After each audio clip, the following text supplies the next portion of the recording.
House, the podcast where we talk about movies, TV shows, and video games because, hey, whatever we want to talk about's on the house.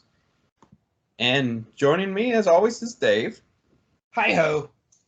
And it's time to play the music. It's time to light the lights. It's time to meet your maker on the Muppet Show tonight. That's right, we're talking about the 2021 Synergy project for Disney Plus, The Muppets Haunted Mansion. Now, people who know me know that I absolutely love the Muppets. They're some of my favorite fictional characters in, well, anything, to be honest with you. Dave, what's your relation with the Muppets? Well, maybe I'm not as huge a fan of them as you are, but I've always loved them since I was a kid. Like, I frequently rented the movies from the library and rental stores. The Muppet Race Mania PS1 game is one of my top 10 favorite games of all time, and I come to love Fraggle Rock. It's one of my favorite shows, and I enjoyed the two new movies of the 2010, so I'm always glad when there's more Muppet content. In fact, I think us both being fans of the Muppets was one of the first things we really connected it over in terms of media that we liked, if I'm remembering correctly. Yeah, it's just a few months shy of 10 years ago. Oh god, I'm old. Has it really been 10 years? Yep. Oh jeez. I mean, next April, Cabin in the Woods is 10 years old. Oh my gosh. The Avengers will be 10 years old. You know, that feels right just because of the number of sequels that we have, but like stuff that doesn't get a ton of sequels being 10 years old just kind of sneaks up on you more, you know? Mm-hmm. I mean, The Dark Knight Rises will be 10 years old. Case in point right there.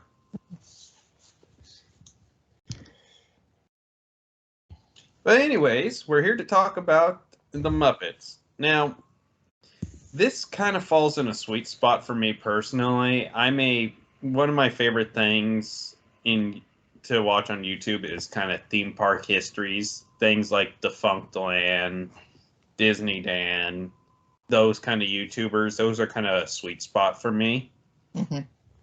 And that being said, I'm a huge fan of theme parks and the Disney parks, even though I've only ever spent one day at a Disney park personally. Mm-hmm. And I've never actually ridden the Haunted Mansion because the one day I went there, it was closed. Which kind of sucked because that was one of the ones I was looking most forward to. But that being said, through knowing the history of the parks and everything, I was able to catch a lot of references to it throughout. So I'd imagine if you're somebody who's ridden the ride a ton of times, this is going to be like a reference Easter egg hunt for you. Yeah. Dave, how about you? What's your connections with the parks or the Haunted Mansion in general? Do you have any history there? Well, I've never actually been to the parks, but I did. One of my many PS1 kart racer games was one where it was set in Disney World and all the tracks were based on rides. So I was familiar with the Haunted Mansion song because the track based on the ride used When the Crypt Doors Creep and Tombstones Awake song. One of the most catchy songs to ever exist. Yes, I'm familiar with that one. What game was that? It was called Walt Disney World Quest Magical Racing Tour. It had the only canon Disney characters in it were Chip, Dale, and Jiminy. The rest are characters they just made up for the game. And oddly enough, they had Chip and Dale in the Rescue Rangers outfits, even though it wasn't tied to that show at all. Oh, really? Huh. Interesting. It's worth checking out if you like Disney or kart racers from that era. It really took advantage of the whole making all the rides a level thing. Gotcha.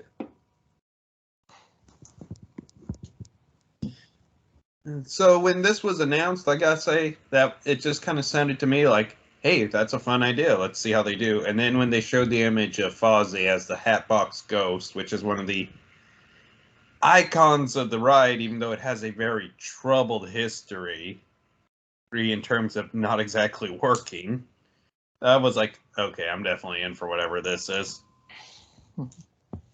But essentially, the plot of this is the Great Gonzo and Pepe. They are invited to the, well, Haunted Mansion. And basically, Gonzo's there to kind of go on a little quest, self discovery thing, and Pepe's, well, he's just tagging along for the party. Like, even though it's called Muppets, it's not really about the group. It's Gonzo and Pepe's story, Yes, definitely. It's Gonzo's story. And and not Gonzo and Rizzo because they haven't recasted Rizzo yet. yeah, it's that was something I was going to bring up here in a bit. It's definitely some of the new voice characters, the newer voices, they did kind of stand out to me, which is why I think they chose to focus so heavily on Gonzo. Who's still voiced by his original Muppet Show era performer. He's the only one still voiced by his original Muppet era performer. I will say, like, Matt Vogel, he's the current voice of Kermit.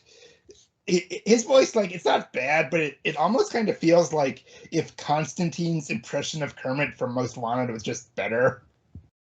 Yeah, I'd say part of the problem replacing an actor who's been the voice of the character for so long is if I heard the actor who does Kermit now do the voice, I would have said, hey, that's a pretty good Kermit impression. But when you hear it coming out of the official Kermit the Frog, it's like, it's not bad, it just doesn't sound right. Though I will say one thing I thought about having watched this again and examining the story is that in a way, this almost feels like a spiritual redo of Muppets from Space. In Yeah, terms I of like, know very famously the puppeteer Gonzo considers that non-canon, so I but think it's almost a better take on the idea of that show for sure. of like Gonzo is just trying to be comfortable with his identity and just trying. In this case, he's trying to be focused on the fact he's the great Gonzo. Mm-hmm.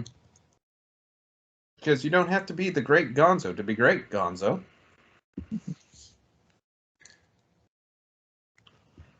Which this probably won't be too long of a podcast, folks, just because it's only an hour long. There's only so much that you can really talk about it.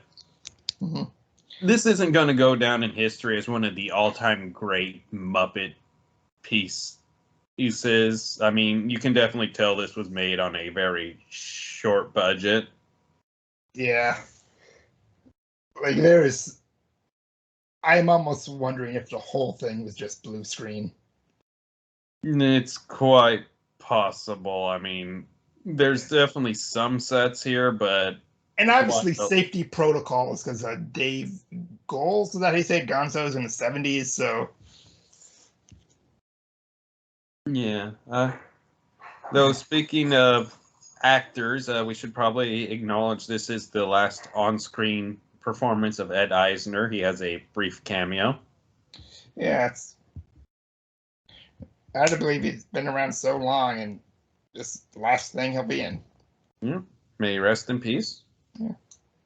But he's one of it's the Muppets. They have a million different cameos. I kind of low key love that Danny Trejo having a cameo in any new Muppets project since they cut his scene from the Muppets one with Jason Segel. He's had a cameo in everything since. Yeah, I love that that's become a tradition. I will say though, the cameos this time, like only maybe 2 or 3 of them felt focused on. Like a lot of them just came and went. You might not even realize that was a cameo of a famous person. Like I guess graveyard. Okay, full disclosure, I don't know all the terminology or character names for the Haunted Mansion, but like the singing heads, like I know one of them was Pat Sajak, but I didn't realize the others who they were. Yeah, I was gonna say I did. I had that same realization with the Graveyard Bus that oh, that's a Pat Sajak and what's his name from The Office. Though I did recognize Yvette Nicole Brown in the opening as like the limo driver. Mm-hmm. There's some actors who I'd say, of the cast, there's only two that are really focused on, and you can just tell they're having a blast doing this, you know? Like the Muppets are, if I could ever be involved in the productions, I'd gladly take the opportunity. Yeah, for sure. I mean, I think that's why so many actors you would have return again and again and again, you know? Mm-hmm. Craig Robinson, by the way, that's the actor I was referring to. I was blanking on his name. I've been watching a lot of Brooklyn Nine-Nine lately, and I wanted to call him Doug Judy. So, even though like it's not really a horror themed special, they did get one rather creepy visual in there. Yeah, I think that's what there's this one scene with Gonzo that really bumps this up from kind of a forgettable special to a enjoyable special for me with Gonzo, and yeah, they definitely creep you out with it. Like the aged up puppet version of him. Yeah, especially his nose and his hands are just creepy. Mm-hmm.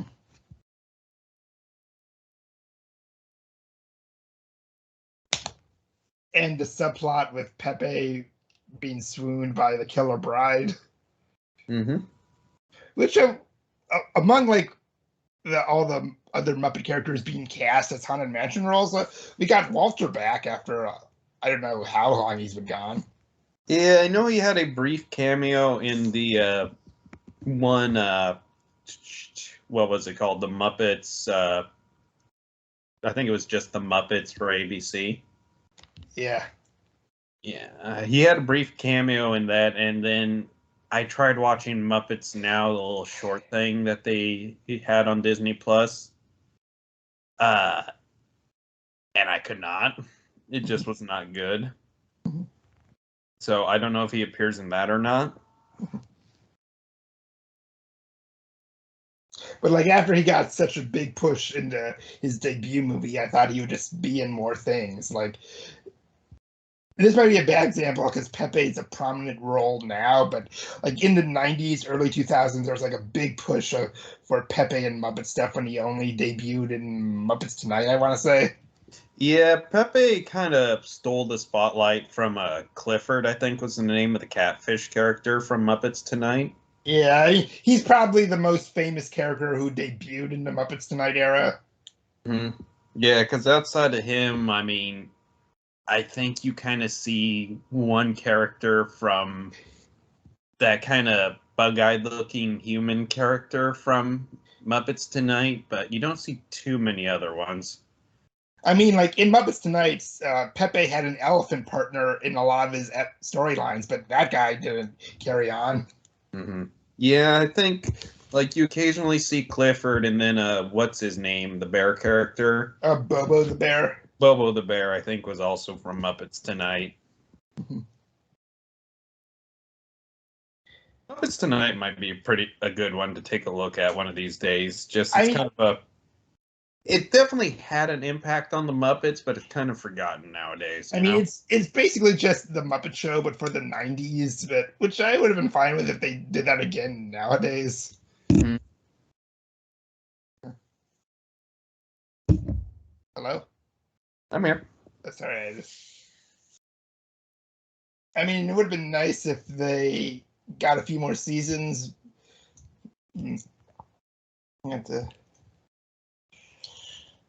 Yeah, I thought that the ABC show that they had recently was starting to churn itself around towards the end, but unfortunately, it never got the chance to continue. And since then, it's kind of been a dry spell for Muppets. So, if like they want to keep doing this sort of thing where like they have Muppets Space Mountain, Muppets whatever, they need to be tied in with another property. I want Muppet recreation of R-rated movies. And just a second, please. Yeah, no problem. Anyways, but yeah, overall, I think this is an enjoyable Muppet property. Like I said, there is one scene that kind of pushes it over the edge to be really good. It's certainly not gonna stick in my head forever and always, but I've watched it twice now, and you know, I enjoy it. And in regards to what you said earlier, Muppets is one of those franchises where, like Scooby Doo, it'll always come back in some form. Yeah, There will never be a final Muppets thing. yeah, I'll agree with you there. While it will never be as popular as it was in the Jim Henson golden age, I mean, nothing can be. There was talks there of the Muppets having like a takeover of the Disneyland parks for a year. That's how popular the characters were. Mm-hmm. Great video on Defunctland on that, by the way, people. I know you're not supposed to be advertising videos that are better and more talented than you, but go check out Defunctland if you love Muppets. He's got a ton of great stuff on it. And maybe if we get enough people to see it from our recommendation, we can get him as a guest, and we'll be like shameless promoters. Oh, I would love that. He's probably the greatest producer of video on YouTube right now. Yes. And what I wanted to say before, like I got interrupted by the phone, was, you know what? I want to see Muppet remakes of R-rated movies. Yeah, I actually sent out a tweet earlier today. There are very few properties that could not be instantly improved by recasting the main cast as the Muppets. Like maybe have the Muppet.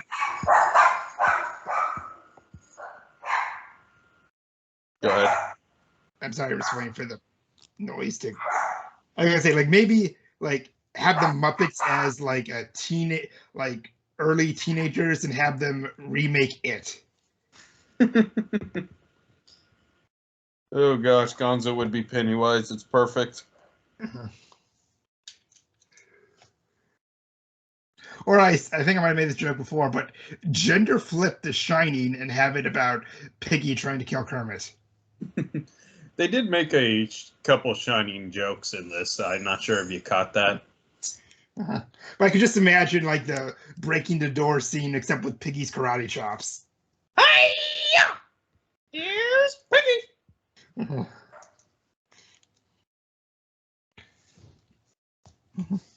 But yeah, this was a pretty fun special. I'm glad it had like some dramatic weight to it with Gonzo's personal issues, but it was funny and cute, and I could see this being like a Halloween tradition every year now. Yeah, I think this will go alongside like the Vincent Price and Alice Cooper episodes of the Muppet Show, of not maybe every year mandatory watching, but certainly if I'm in the Halloween mood and want to watch the Muppets, I'll be giving it a go, you know? Yeah. Surprising, like this was the first, well, not horror themed Muppet production, but I think this was the first flat out Halloween special they did. Yeah, aside from a couple episodes of the Muppet Show, like I said, with Vincent Price and Alice Cooper. Mm-hmm.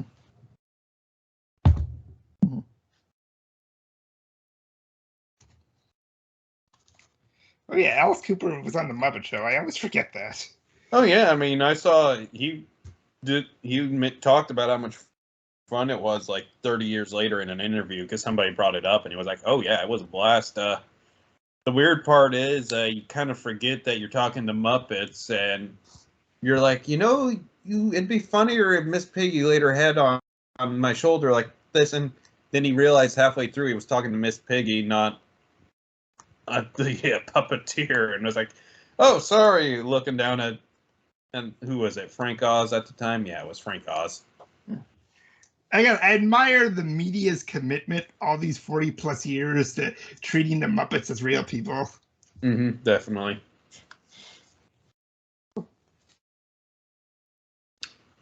But here's hoping we see more stuff from the Muppets real soon. And Dave, unless you got anything else you want to add, I think we'll wrap this one up. Nothing I can think of. We covered all points thoroughly. All right. Well, I want to thank you, as always, for joining us on this podcast, folks. And Dave, thank you for joining me as my co-host. Thank you for inviting me. I'm always glad to do these. And we'll be back real soon with some more watch-alongs and other reviews for you fine people. We'll see you soon. Bye.